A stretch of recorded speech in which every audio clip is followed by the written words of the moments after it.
The Right One follows a struggling novelist who finds inspiration in a man who uses multiple personalities as a coping mechanism to avoid dealing with his past.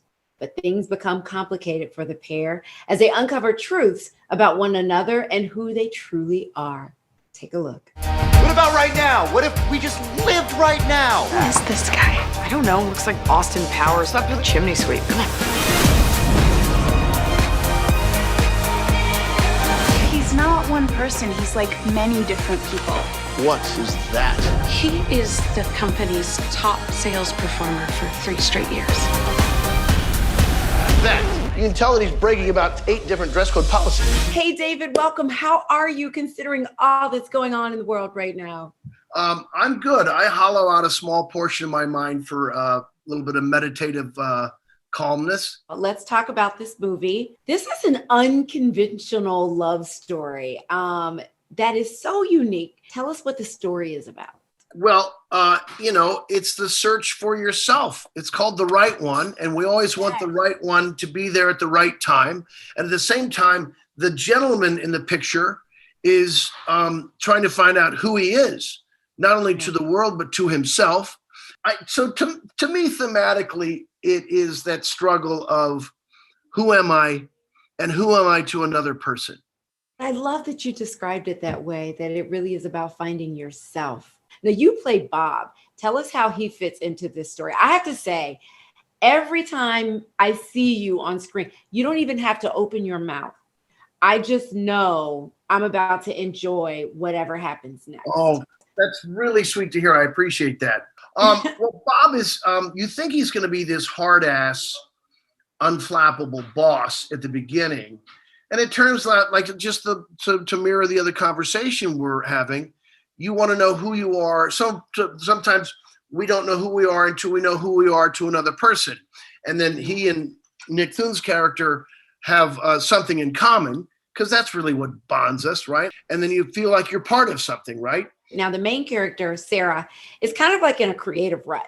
As a stand-up comedian, can you relate to that? Do you ever get in a creative rut as an artist? The more interesting thing to say would be, yes, I struggle with that constantly.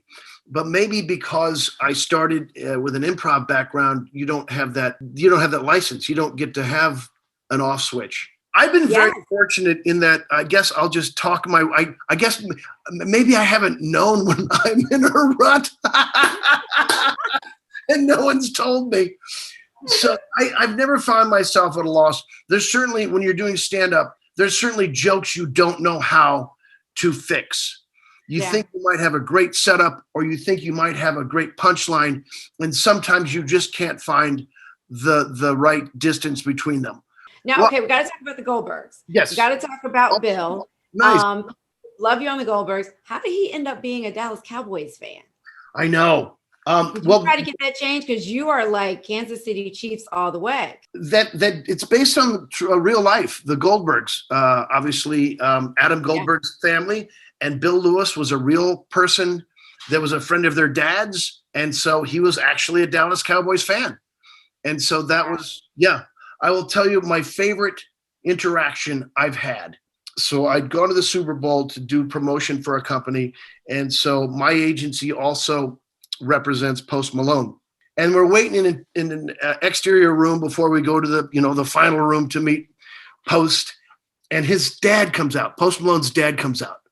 He goes, "Oh my God, Bill Lewis. Hey, tell me it's true. Tell me it's true. Tell me you're a Cowboys fan." In real life, that's what he was hoping. So that was such a pleasurable moment that Post Malone's dad runs up to me, is a Bill Lewis fan, and hopes that the actor is a big Cowboys fan too. To me, that's one of my favorite interactions I've had in show business. Oh, I love hearing that. You were such a delight. I swear. You mentioned you have 5 kids, Sergeant being one of them. And I heard you say somewhere, I think it was in a Larry King interview, that at least one of them has the comedic bug. Well, Charlie, he's acting. He's my oldest boy is 21, and I've always, given him tips. He doesn't. think he needs. Every parent thinks your kid's really good looking. Charlie's very good looking. That's half the battle in show business, isn't it? So Yes, it is. I'm I sure he swear. looks at me like, well, I'm better looking than that old guy. So that's all it takes. Oh my God.